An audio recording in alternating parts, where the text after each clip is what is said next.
Lin Min and his family were getting ready for bed. Just as Lin was about to turn off the lights, he heard a noise, but he didn't know where it was coming from. Peering out the window, he saw nothing in the darkness and dismissed it. However, when the electricity suddenly cut out, he felt a growing unease. His wife, Lily, groggily asked what was wrong, but Lin assured her it was nothing and to go back to sleep. Despite his attempt to shrug it off, Lin couldn't shake the feeling that something was amiss. He retrieved his gun and flashlight from a drawer and cautiously ventured downstairs upon hearing a sound.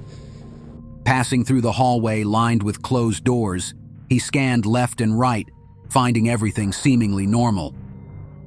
As he descended the stairs, he noticed the front door securely shut, providing a momentary relief.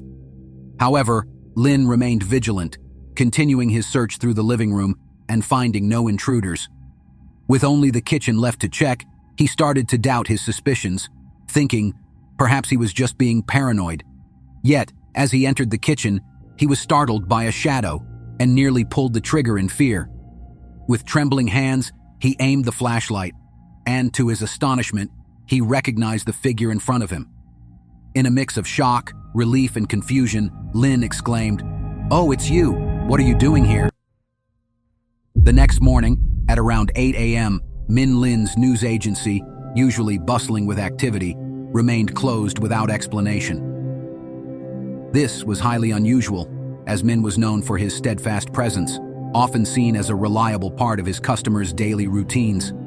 Despite English not being his first language, Min was friendly and well-liked by his patrons.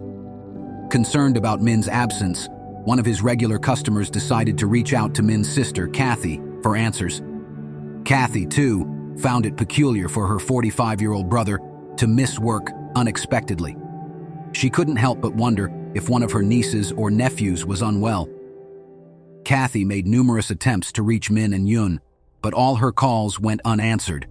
Concerned, she and her husband, Robert, decided to visit Min's house around 9 a.m. Upon arrival, they spotted the family car parked in the driveway. Surprisingly, the front door was unlocked, yet there was no sign of Min or Yun inside. The house felt strangely quiet, with their calls for the family members echoing unanswered. Everything appeared undisturbed, with no signs of forced entry. Kathy called out for her brother once more as they ventured upstairs. Upon opening the bedroom door, she was overcome with shock and horror at the grisly sight before her. The room was drenched in blood, staining every surface: the floor, walls, ceiling, and furniture. Near the bed lay the lifeless body of Yun Lin, her features unrecognizable due to the extent of the injuries. In the adjacent room, Irene, Yun's sister, met a similarly gruesome fate, her face battered beyond recognition. In the children's bedrooms, Henry and Terry, aged 12 and 9, had also suffered brutal beatings, their young bodies lying motionless in separate corners. Thankfully, Brenda, the 15-year-old daughter, was away on a school trip and escaped the tragedy. However, Min Lin, the head of the household, was nowhere to be found, leaving a faint glimmer of hope that he might still be alive, injured, held captive, or having fled. Kathy immediately dialed emergency services, but her shock and hysteria made it difficult to convey the extent of the horror, as she cried out for help, begging for medics to arrive as swiftly and save whoever they could. Hello, I need an ambulance to 55A Boundary Road. What Epping suburb? North? So it's 55A Boundary Road, Epping North, and it's a house? Yeah. What's the problem? Yeah, the house, What's wrong? yeah. Pardon? What's wrong? What's wrong? I'm not sure someone, I think, I'm not sure. You need to tell me why you need an ambulance. What's wrong? Yeah, I think someone died. I'm not sure. Why do you think someone's dying? I don't know. You need to tell me something. You're asking for an ambulance, but why? Yeah, I also need a place, please. Yeah, why? What's wrong? Please. What is wrong? Don't scream. Just answer my question. Yeah, I need it because I have someone to be killed. Is someone bleeding? Is someone unconscious? I think so they died. Why? Why?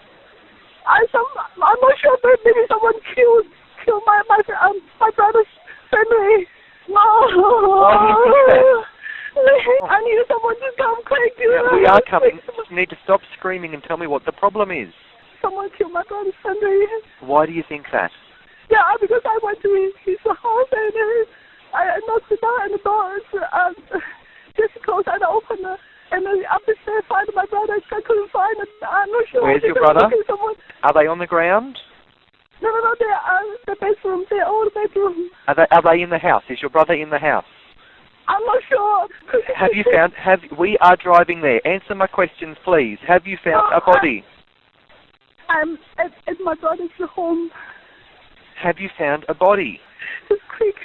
We are driving there. Don't say quick. Tell me what's wrong. Have you seen your brother? I'm not sure. No, it's yes or no. Can you see him?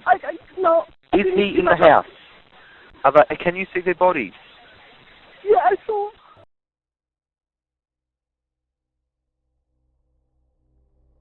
First responders soon confirmed the devastating reality. All victims had succumbed to the brutality of the massacre. The chilling discovery left the community in shock and disbelief. Following Kathy's frantic call, Robert rushed to fetch Min's parents, who lived nearby. Within minutes, police and paramedics arrived, confronted with one of the most horrific crime scenes they had ever encountered. The primary suspect in the gruesome murders was initially believed to be Min Lin, as he was missing from the scene and presumed to have fled after allegedly beating his family to death. However, Kathy's astute observation led to the discovery of Min Lin hiding under a duna, his injuries rendering him unrecognizable. Brenda Lin, the sole survivor who was away during the tragedy, first learned of the horrifying event through messages from friends on Facebook. Initially dismissing it as a cruel joke, her realization of the truth only dawned when she saw her Aunt Kathy in tears upon her return home. The investigation revealed that the motive wasn't robbery, as no items were missing from the house. The brutality of the attacks led authorities to initially suspect the use of firearms, but autopsies indicated the victims were subjected to excessive beatings. Speculations of a murder-suicide were swiftly dismissed, as none of the wounds were self-inflicted. Based on bloody shoe prints found at the scene, investigators concluded that there was likely only one assailant. Min Lin and Lily suffered the most severe injuries, inflicted by a weapon resembling a hammer with a string attached. Evidence suggested one of the boys had attempted to resist the attacker. The time frame of the murders was estimated between 2 a.m. and 5:30 a.m., coinciding with a power outage at the house. The perpetrator seemed familiar with the layout of the house and the location of the circuit box. The lack of forced entry suggested the murderer had access to the house and likely knew the family's routines. Notably, Brenda's room remained untouched, indicating foreknowledge of her absence that night. A theory emerged linking the murders to a previous armed car robbery witnessed by Min Lin near his news agency 2 months prior. However, this hypothesis was eventually discounted by investigators. Based on gathered evidence and the perpetrator's intimate knowledge of the family, authorities honed in on Robert C. as the prime suspect. Robert and Kathy took Brenda under their wing, striving to provide parental care in the absence of her deceased parents. Brenda, in her grief, found solace in their presence, considering them the closest thing to her irreplaceable parents. However, suspicions arose regarding Robert's intentions. With Brenda inheriting her family's estate and fortune at just 15, Robert gained control as her legal guardian, seizing assets such as her grandparents' home and Min Lin's news agency. Despite concerns, authorities deemed Brenda safe under Robert's care.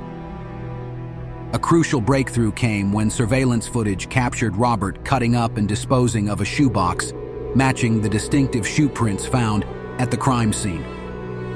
Further incriminating evidence emerged, including DNA stains linking Robert to the victims and witness testimonies detailing his suspicious behavior. Despite Brenda's steadfast support of her uncle's innocence, unsettling encounters raised doubts about Robert's character.